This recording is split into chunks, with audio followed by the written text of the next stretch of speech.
गांव का नाम था सोनापुर।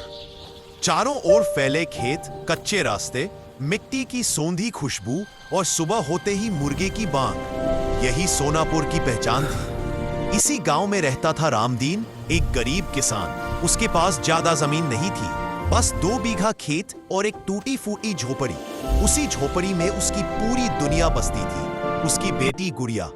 रामदीन की पत्नी का देहांत गुड़िया के जन्म के कुछ ही साल बाद हो गया था। तब मुश्किल हो रहा है। हर सुबह रामदीन सूरज उगने से पहले उठ जाता, बैलों को लेकर खेत जाता, I हल understand your चलाता, struggles, पसीना and I want to बहाता। help you and your कभी family. बारिश होती तो फसल खराब, कभी सूखा पड़ता तो कर्ज बढ़ता।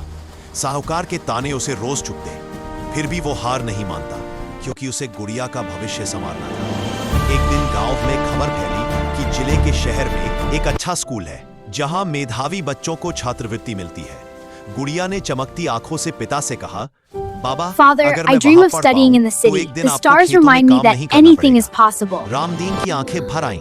उसने गुड़िया के सिर पर हाथ रखा और कहा, बिटिया, अगर मेरी जान भी लग जाए, आखिरी डोर थी। लेकिन उसने सोचा, गाय फिर आ जाएगी, बेटी का समय नहीं। गाय बेचकर मिले पैसों से गुड़िया का फॉर्म भरा गया। परीक्षा का दिन आया।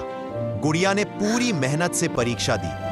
परिणाम आने में 1 महीना लगा, एक लंबा बेचैन महीना। और फिर एक दिन डाकिया आया।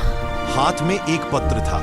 रामदीन के हाथ कांप रहे थे। गुड़िया ने पत्र खोला और जोर से पढ़ा, आपका चयन छात्रवृत्ति के लिए हो गया है। झोपड़ी में हाथ में एक पत्र था। रामदीन के हाथ कांप रहे थे। गुड़िया ने पत्र खोला और जोर से पढ़ा, आपका चयन छात्रवृत्ति के लिए हो गया है। झोपड़ी में जैसे रोशनी भर गई। रामदीन की आंखों से आंसू बह निकले। उसने पहली बार महसूस किया कि उसकी मेहनत रंग लाई है। गुड़िया शहर पढ़ने चली गई। शुरुआत में उसे बहुत मुश्किल हुई, नई जगह, नए लोग, अलग भाषा। लेकिन उसकी गरीबी हार गई थी और एक किसान की बेटी जीत गई थी।